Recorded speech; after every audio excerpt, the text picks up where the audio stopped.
Dr. McDade, you may begin the presentation. Thank you, Dr. Colon. Good evening. Thank you so much for taking the time to join us. I am Dr. McDade, the new superintendent of Prince William County Public Schools. I am pleased to be with you tonight, and it is our hope that you leave this one-hour webinar with a better understanding of the plans for the upcoming school year. Our agenda for this evening starts with an overview of our back to school plans. I will walk you through some of the critical information we believe you need to know at the start of this school year. I will then turn the presentation over to Todd Erickson, Associate Superintendent for Central Elementary Schools, who will share details on the virtual elementary plans. Following Mr. Erickson, Mr. William Bixby, our Associate Superintendent for Middle Schools, will share the middle school plans for virtual only students. Lastly, Mr. Michael Mulgrew, Associate Superintendent for High Schools, will provide the high school virtual only details. We will conclude this evening by addressing a few high-level questions. Questions specific to your student will be best addressed to your child's school. Each school will be providing similar briefings with more specific information to their school over the course of the next 2 weeks. The pandemic has been hard for everyone, and we know there continues to be concerns. As educators, the research over the last year has shown clearly that students are best served in person. This is important for both their academic success and emotional well-being. We are excited to have 97% of our students returning in person at the start of the school year. While our goal is to have every student return in person safely and to minimize any disruptions to their learning, we recognize that some of our families need a virtual option. For all those who chose a virtual option only by the May 28th date, we will provide a high-quality education for your student, and we will share more details in just a moment. We do understand that there may be some families who are interested in changing from virtual to in-person at this time. Unfortunately, we are unable to accommodate changes from in-person to virtual. The date of Friday, May 28th was selected in order for the school division to properly budget, staff, and schedule for the upcoming school year. At this late date, we are unable to accommodate any more virtual seats because scheduling has already been completed, and we would not be able to adequately staff for additional programming. Be sure to mark your calendars. The first day for all students is August 23rd. With 97% of students returning in person, we will be operating as close to pre-pandemic operations with a few modifications, including limited use of physical distancing.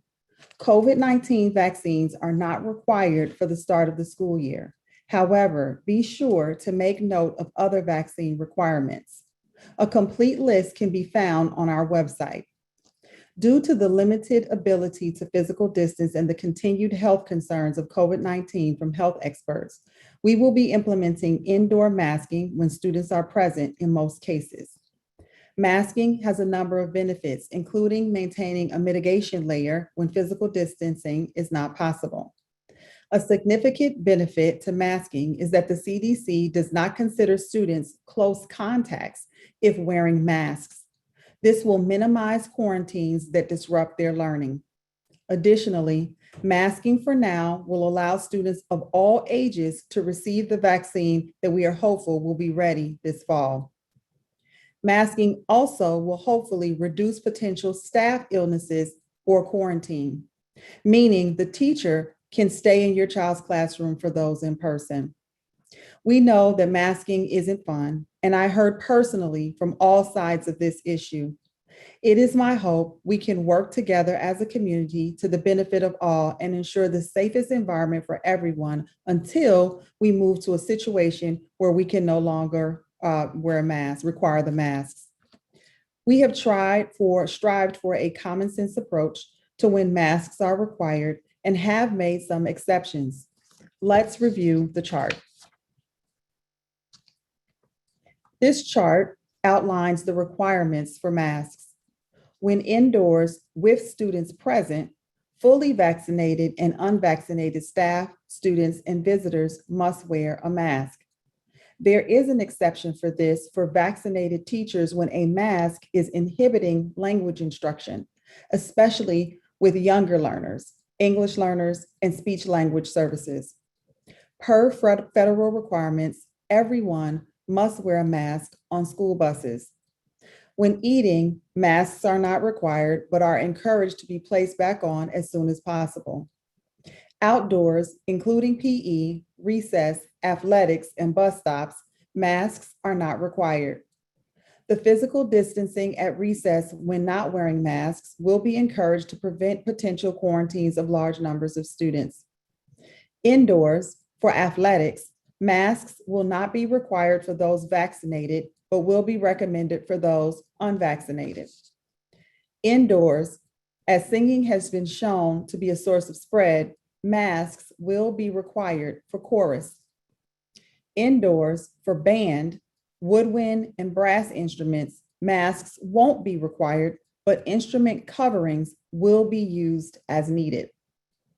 When indoors and no students are present, vaccinated staff will not be required to wear a mask. Unvaccinated staff are required to wear a mask. Most PWCS staff were vaccinated earlier this year as a part of the vaccination clinics. Lastly, any student or staff member whose disability or medical condition prevents them from wearing a mask will not be required to do so. Moving now to a few other key things you should know. Thanks to federal funding available, breakfast and lunch for students will be provided at no cost. As we shared, with 97% of students in person, students will eat in the cafeteria following pre-pandemic capacity. School start times will be provided by your school, including those in virtual programs. Generally, times for each level will be in the ranges shown here on the screen. We will be running buses at full capacity, and this will mean few double bus runs. I know that everyone always wants the details as soon as possible for their students' bus and class schedule. Our staff will be working very diligently over the next 2 weeks to get everyone scheduled. Most information will be available in Parent View around the following dates. On August 17th, transportation bus schedules will be released. The following day, elementary schedules will be published. And lastly, on August 20th, middle and high school schedules will be published both in Parent and Student View. A few more important things to know. PWCS is now a one-to-one school division. This means we will be able to provide every student with a laptop. Each school will assign students their laptops, including those who are virtual. If your family needs help for internet access for your student at home, please contact your school. Free at-home internet is available for any student with need. New this fall, we will be providing low-cost optional insurance through an outside company to families for student laptop damages or loss. Look for more information about this program from your school and as we get closer to laptop distributions. Both in-person and virtual students will continue to use Canvas as this is our learning management system for every student. The Hub, which includes Parent View and Student View, will continue to be used by all students, and you will be asked to complete new school year packets. Forms such as emergency cards will all be required online via the Hub. Completing these forms online ensures that you are able to securely provide information directly into your student's account and reduces errors by staff needing to transcribe the information from paper. I will turn it over now to Associate Superintendent for Elementary Schools, Mr. Erickson, in just a moment to discuss the virtual elementary plan. But first, I have a few points that apply to all levels. First, it's important to note that students not previously enrolled in the virtual option may not change to virtual. As stated earlier, staffing has been completed, budgeting for staffing and scheduling has been completed. And at this time, we would not be able to adequately staff for additional seats for the virtual program. We are committed to continuity for every student, classroom, and teacher. And switching back and forth, as occurred last year, is detrimental to learning. If a family has need for virtual learning, exceptions for medical need will be considered by applying for homebound instruction services. Details of this process are available on the PWCS website. Those who did select virtual and want to return in person may do so at any time for any reason, as required by Virginia Department of Education. Please contact your school to make the change to return to in-person. Students who chose virtual will be allowed to participate in out-of-school time activities. Those are any activities outside of the regular school day or extracurricular, even if they are offered in person. This includes sports, enrichment activities, tutoring, and mentoring. Lastly, unlike last year when cameras were optional, all virtual-only students must have their camera on and engage in their classes daily. I will now turn the presentation over to Associate Superintendent, Mr. Erickson. Thank you, Dr. McDade. At the elementary level, we work to provide virtual students with optimal instructional experiences while maintaining a connection to the base school and everything that is involved with being part of their school. Our virtual students will have opportunities to participate in activities connected to their schools. Space will be available for students who return to in-person from virtual instruction. Typically, there are low numbers of virtual students within grade levels at individual schools.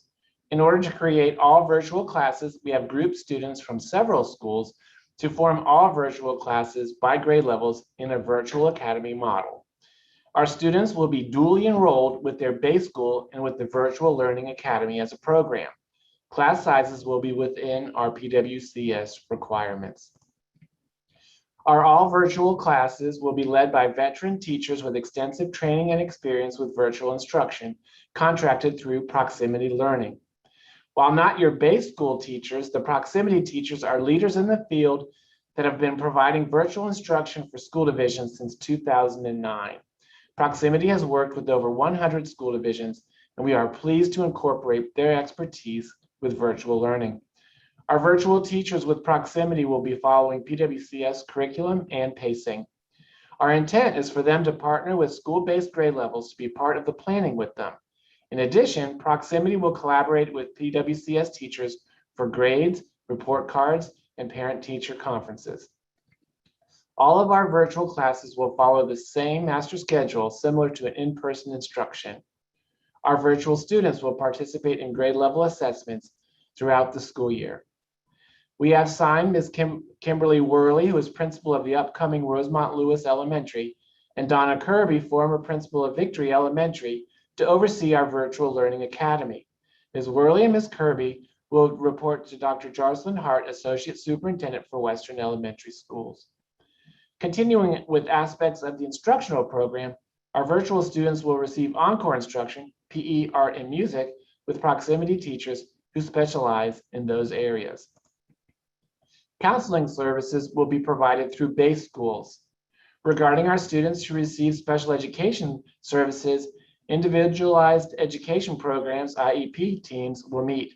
The case manager will be from the base school. The teams will meet to propose FAPE, free and appropriate public education. If parents or guardians indicate that they are choosing the virtual setting, the team will determine the amount of time and instructional areas that will be addressed through virtual instruction. Class sizes will be according to PWCS requirements. Students who receive speech language or 504 services will have those services provided through their base schools. Related services will be provided through base schools as well, or in some cases, through an itinerant PWCS staff member. Students who receive support with English language services will receive their EL services with proximity teachers as well as part of their instructional day. Our gifted students will receive their services virtually through itinerant PWCS teachers. We thank you for your partnership on behalf of your children. Now I'd like to turn over to Mr. William Bixby, Associate Superintendent for Middle Schools. Thank you, Mr. Erickson. Approximately 4% of our middle school students elected to receive instruction virtually for the 2021-22 school year. All virtual students will receive instruction primarily by teachers from their base school. In some cases, virtual classes may be pooled across 3 to 4 middle schools with one of our Prince William County middle school teachers providing the instruction. Across middle schools, there will be a limited use of concurrent instruction. In these cases, the teacher has not only volunteered for the assignment, but has demonstrated skill in this setting. These classes will also be supported by a teacher assistant. Some encore choices may be limited for virtual learners due to the small number of virtual learners at individual schools. For music instruction, when pooling students across schools is not an option, some virtual students may be provided with a music option that meets immediately after the regular school day to provide performance-based instruction. In very limited cases, a virtual class may be taught by a proximity learning teacher. Proximity learning teachers will also provide instruction for students in self-contained special education programs who have chosen virtual instruction. I will now turn the presentation over to Mr. Michael Mulgrew, Associate Superintendent for our high schools. Thank you, Mr. Bixby. My name is Michael Mulgrew, and I'm the Associate Superintendent who supervises all of the high schools in our district. Last spring, given the complexity of the master schedules at high school, the high school principals group met and recommended a clear and simple plan that students would be serviced primarily through virtual Virginia and then Prince William County's own virtual high school. The high school principals group, after working with high school teachers, recommended that concurrent instruction would only be used in extreme cases because it is not sustainable. High schools will utilize proximity learning teachers for some self-contained special education classes and to meet the needs of English learners. Principals realize that some virtual choices are limited and some classes would not be offered because virtual instruction does not work well in that type of setting. For example, CTE and some pre-advanced classes. For virtual students, the base high school still remains responsible for services such as EL classes, IEP-related services, and counseling. High school students who choose the virtual-only option will be contacted by their base school to discuss the specifics of their schedule, and your school would be the best place for questions specific to your student. I'll now turn it back to Dr. McDade. Thank you, Mr. Mulgrew. This completes our information sharing for this evening. More details can be found on our website, including detailed answers to many frequently asked questions. I also encourage you to look for details from your student's school and to attend your school-specific webinar. Be sure to be on the lookout for division communication, including the Scoop newsletter, where we will provide further updates. Thank you for your time this evening. For those who wish to remain on, at this time, we will spend the remainder of the evening answering a few high-level questions before we close. I will turn the presentation over now to Mr. Guilfoyle, Associate Superintendent for Technology and Communication, to moderate our questions and answers. He will call on members of the PWCS Executive Leadership Team who are on this webinar to answer your questions. Thank you, Dr. McDade. Good evening. To start with, there's been some questions about where can we go to find this information. This information is available on our website. And if you go to the homepage, right on the homepage, there's a button that says Back to School Plan. And if you click that, there is all the details that have been shared this evening, along with additional links to the webinar, as well as detailed frequently asked questions. And we will continue to update that page on questions that maybe we don't get to this evening as well, or trends that we see where people have questions that are out in the community. This evening, we'll start with primarily some questions focused on the in-person learning. And I'm going to start with Ms. Heavner, our Associate Superintendent for Student Services. And Ms. Heavner, if you can speak to the quarantine and when would students have to quarantine when they're in person? Sure, I'd be happy to answer that question, Mr. Guilfoyle. So our students in our classrooms in a normal setting will be about 3 feet apart. That's a typical classroom. So when students are in the classroom and fully masked, wearing masks correctly, and they are between 3 and 6 feet away from someone who has been identified as COVID positive, quarantine will not be required. It would be required that a student quarantine when they're exposed at less than 3 feet for an extended period of time, so 15 minutes or more, either consecutively or cumulatively throughout the day. And that would be at the direction and consultation with the health district, the Prince William Health District.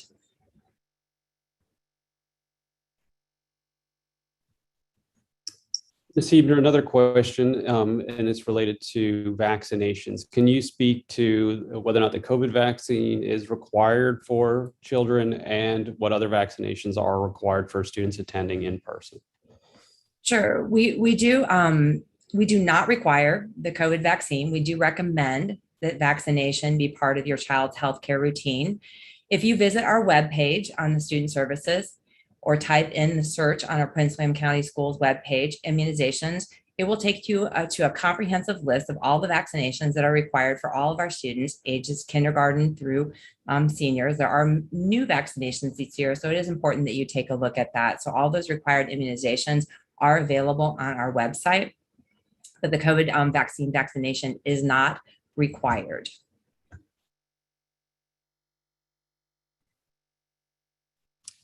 Thank you. Mr. Mulgrew, some questions regarding the in-person schedule for students attending high school. What does that schedule look like? And is it as it was prior to the pandemic in terms of, is it a 5-day week? And what does an individual day look like in terms of the student schedule? Thank you, Mr. Guilfoyle. Yes, it is a 5-day a week. It would be basically roughly from 7:30 until a little bit after 2. The students would attend their first period class every day, and then we have an odd even shift. It's the same pre-pandemic schedule that we had at the high school.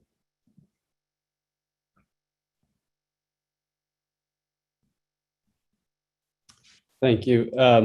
Mr. Erickson, can you speak to at the elementary level, what do the students they look like? And in terms of if a teacher wants to take their classroom outside, can they do that? And what would be the protocols that would need to be followed for masking when outside? Thank you, Mr. Guilfoyle.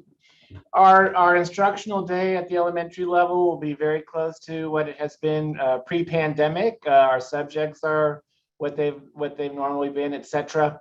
As far as going outside, what we'll be doing at the elementary level will be that we will be sectioning out our areas outside in order to keep classes together, so that we can, prevent large groups of students being together. They can, while they're outside, they can take their masks off if they're staying with it outside of 6 feet. And otherwise we'll be, it will be kind of continuing what we were doing before. The next question is regarding laptops, and will in-person students receive laptops? I can answer that question, and the answer is yes. Every student who is attending in-person or virtual will receive a PWCS issued laptop, and that will be coordinated. The specifics, logistics around that will be coordinated by your individual children's school. The schools will be providing those devices at or before the first day of school. and each student will receive a device related to that person students. And Ms. Goss, could you talk to that a little bit, please?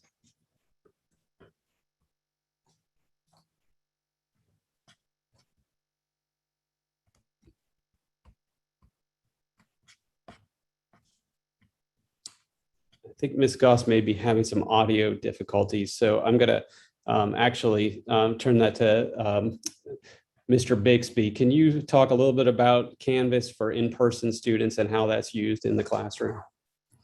Mr. Guilfoyle, thank you. We're going to continue to use Canvas as our instructional platform for students no matter where they are. They'll have their schedule there, their assignments. Teachers will post classroom materials, supplemental videos. So Canvas will be an integral part of PWCS instruction, no matter where the student is taking instruction, virtually or in person. Mr. Bixby, can you also speak to PE and how will PE occur for those students in person, and will they be dressing out for PE? So PE, when in the gym, will be in the gymnasium participating, will wear masks, and when outside will not wear masks. If the physical education program is inside, for the classroom health education component, masks will be worn. We're still working out the procedures for dressing out for going outside, and individual schools will make those guidance clear to the parents during their information evenings.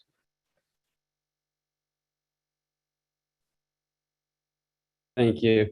Ms. Hebner, can you speak a little bit to mask and whether or not if a student is allowed to, what type of mask, if they wanted to wear a mask that, for example, had writing on it, some sort of words, could you talk to that and whether or not that would be allowable? Sure, I'd be happy to, Mr. Guilfoyle. Thank you. So as always, we encourage our students to dress for success and to create a positive culture in our buildings. So your overall appearance when you're in school should be something that's conducive to promoting positive feelings and the learning environment. We ask that students refrain from wearing any item of clothing. I'll be considering a mask an item of clothing as it is covered in our code of behavior dress code.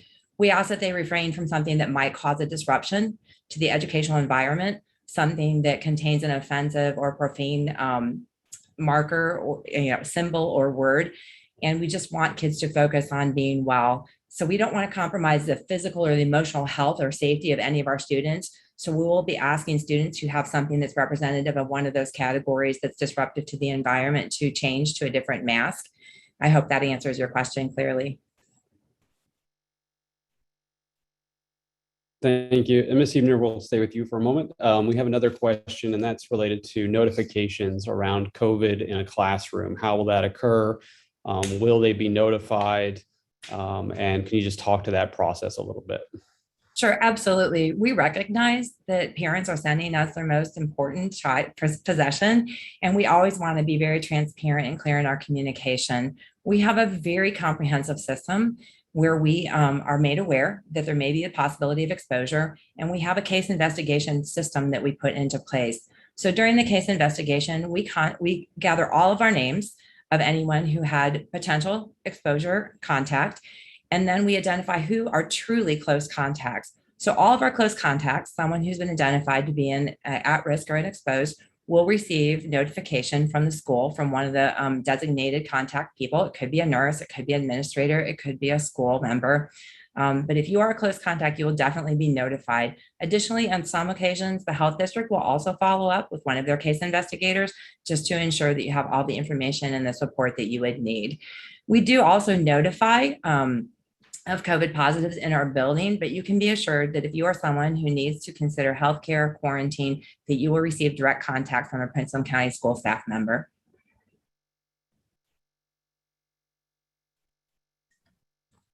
Thank you. Mr. Shiroki, can you talk to the fact that are meals free for every student? And if a student wanted to have a second lunch or additional entrees, how would that work? Yes, as we did last year, all of our students are eligible for a free breakfast and lunch throughout the entire school year. In the beginning, as far as ordering extra lunches or extra food, we are not going to be providing that. Our goal is to get the students through the cafeteria lines as expeditiously as possible to minimize the touching of the keypads for their IDs, as well as the handling of money. Once we get our lunches in full operation, we're going to reassess to then, our goal would be to provide the opportunity for students to buy additional a la carte items as the school year persists. But again, all lunches and breakfasts are free to all Prince William County students this year.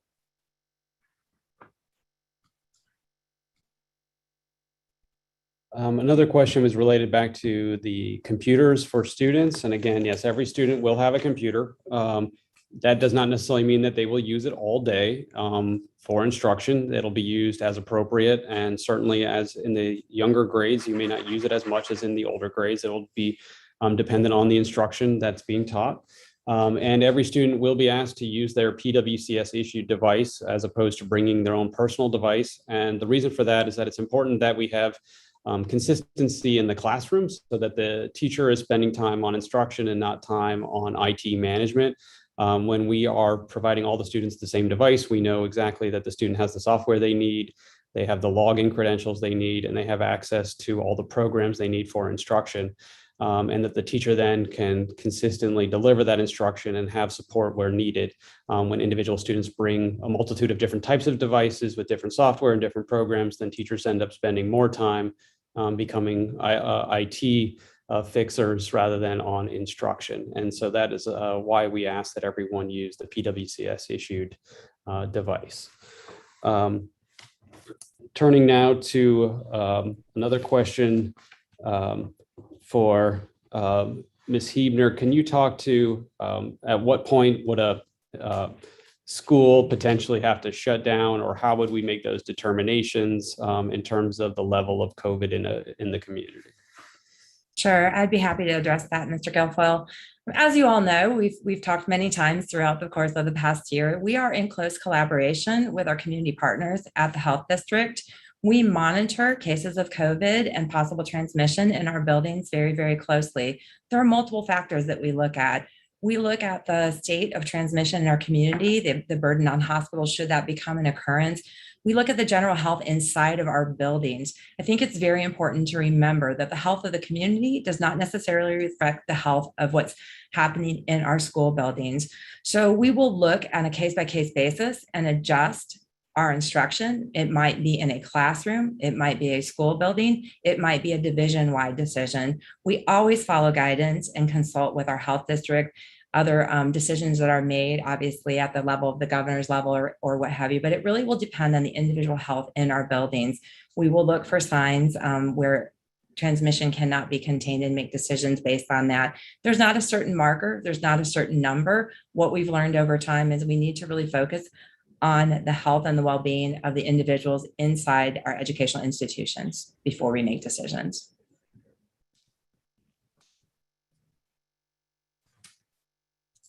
Ms. Huebner, can you also speak to the fact that if a parent has a medical concern for their child, how would they go about if they're concerned because they have a documented medical condition for their child and they're concerned about being in person? Certainly. So we recognize that there are sometimes situations where children have medical concerns that they would require alternative instruction. And so our schools are equipped to address those questions. If you have a question or your child has a medical need, we encourage you to reach out to let your school know that. And your school will have someone get in touch with you about our homebound process. If your child has a medical need, we'll require documentation, information from a doctor, and we'll follow the application process to determine how we can meet your child's needs. But if you have a question or concern, please reach out to your base school and you'll be directed to the homebound coordinator who will be able to provide you with information about what that application process looks like.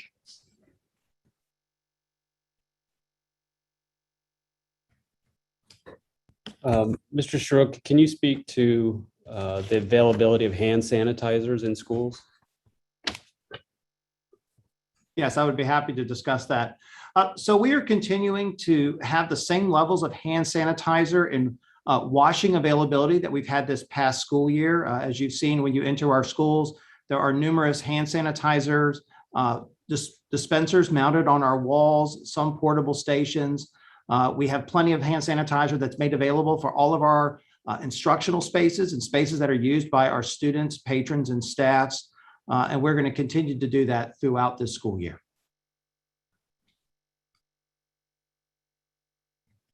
Thank you. Dr. Eagle, earlier today, the governor announced that state employees are going to be required to be vaccinated or need to have testing. Can you speak to what the requirements for employees are going to be here in Prince William County for schools? Sure. Although we highly recommend vaccinations at this time, we are not mandating vaccinations or COVID testing.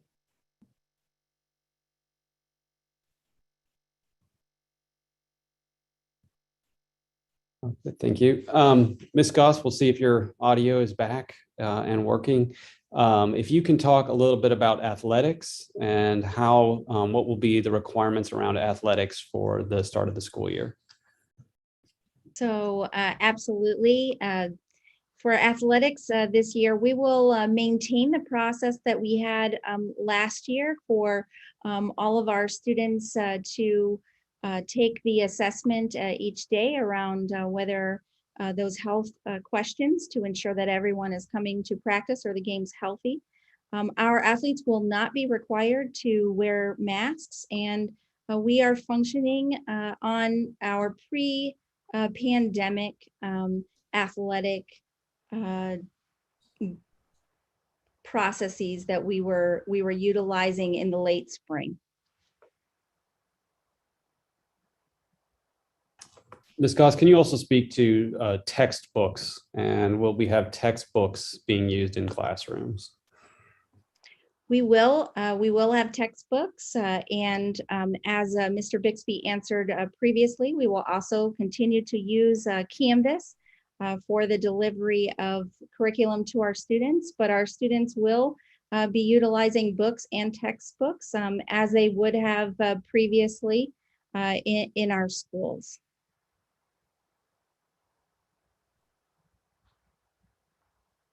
Denise, or Ms. Ebner, can you speak to a couple of questions? One is around, can you just re-clarify for students that might be quarantined, how long is that quarantine? And also, can you speak to whether or not parents are allowed to be in the cafeteria with students? Sure. So, Mr. Guilfoyle, as I've said, we partner with the health district and we follow the general recommendation that the recommended quarantine is for 14 days. However, we do follow the guidance from Virginia Department of Health and understand that after 10 days without testing, someone who has been identified as a close contact may return as long as they are symptom-free. There are additional qualifiers that would allow a student to return or a staff member to return after a shorter period of time if the required testing is in place. So for example, 7 days with a negative PCR test that is performed after day 5 of exposure. So our goal is to have our children in schools, but we will be working closely with our health district as sometimes recommendations change based on the health in the community. So that is the current guidance as of July 15th, according to the Virginia Department of Health.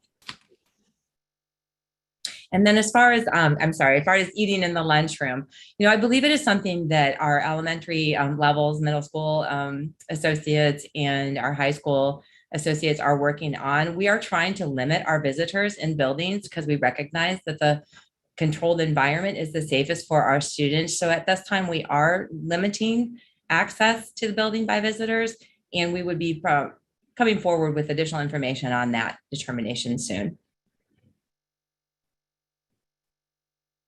Thank you. Mr. Shiroki, can you talk to a little bit about how dietary restrictions will be handled in the cafeteria? Yes, we will follow the same process in handling dietary restrictions. And that is if parents need to contact the school's cafeteria manager directly to discuss that or the school's administration. But at the same time, I would like just to share that for parents to be able to monitor what type of food is being served for nutritional allergen information. Just as a reminder that we do have on our website, if you go to the school nutrition web link, we have a website as well as a mobile app that parents and students can use that will show the daily menus, the nutrient information, a description of the menu item, photos, allergens, the PDF documents that you can download, all to be used as a reference, just as we've used in years past.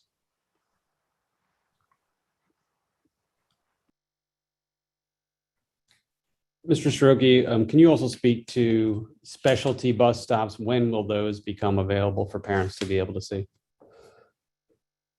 Yes, currently we are scheduled to have all bus schedules put into the hub for all parents and students to be able to see effective August 17th. For parents whose children are enrolled in specialty programs, currently you will be able to see that as well when you log into the hub and look at your child's respective bus stop location.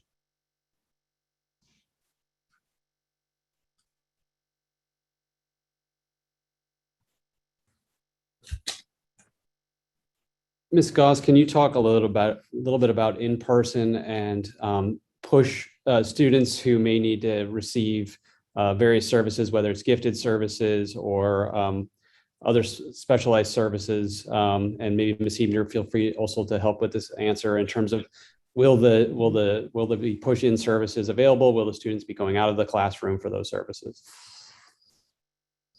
So yes, Mr. Guilfoyle, students, just as they would have before, will receive the required services that they would receive as an English learner or a gifted education student.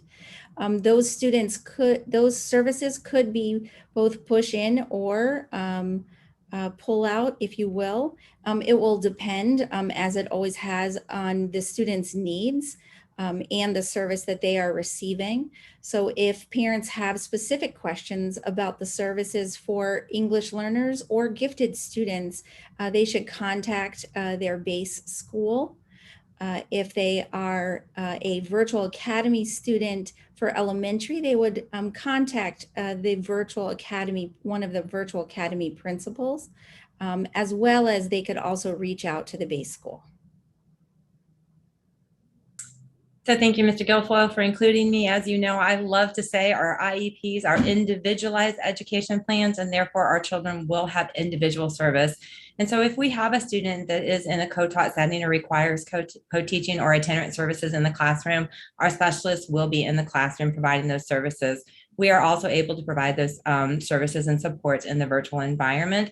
One thing I would like to note, I have been asked about the safety of having people coming and going in classrooms. So I would like to assure the general public that we do have entry logs so that we are able to know who is in our classrooms and our buildings should the need to contact trace occur. So we put all kinds of safety precautions and measures in tracking who does enter and exit our classrooms so that we are effective in our case investigation.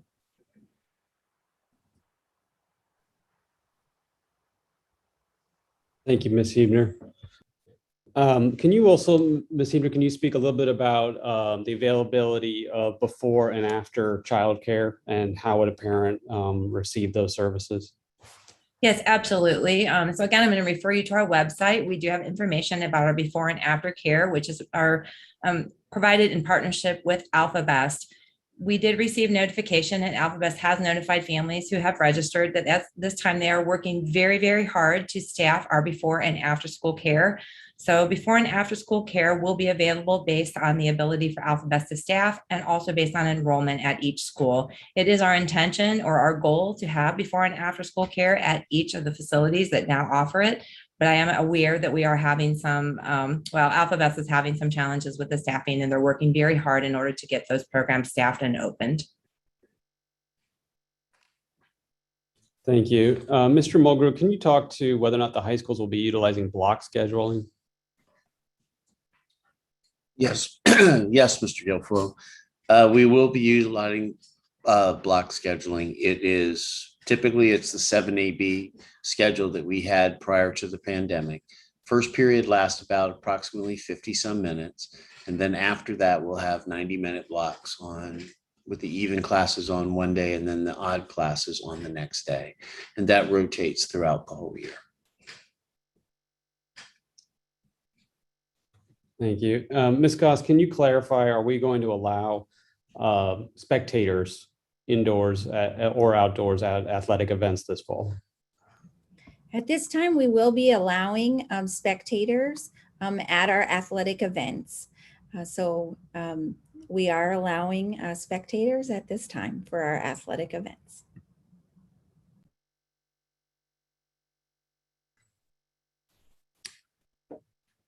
Mr. Erickson, can you talk a little bit about what the cafeteria experience will look like for students at the elementary level?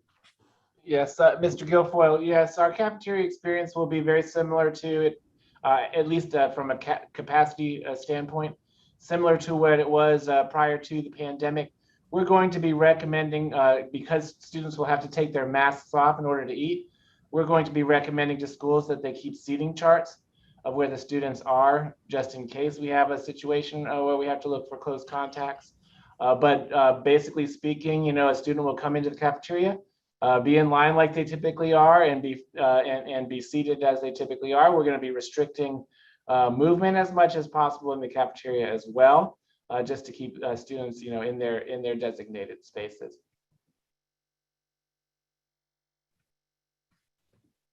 Ms. Goss, can you speak to whether or not after-school clubs will be available? Yes, they will. After-school clubs and activities will be available in addition to the athletics. And can you also speak to field trips? So at this time, there are no restrictions in the instructional program for field trips. So schools will be able to take field trips as they deem appropriate for the instructional program. Thank you. So this evening, we will go back through the questions and answers that were submitted, and we will look for items that we believe need to be addressed and available on our website. And we will be continuing to update our guidance on those questions that have been raised over the next 2 weeks. And we will look for specific information from your individual schools, as well as those things that come from out from the division, including the scoop. At this time, I'm going to turn it back over to Dr. McDade to wrap things up this evening.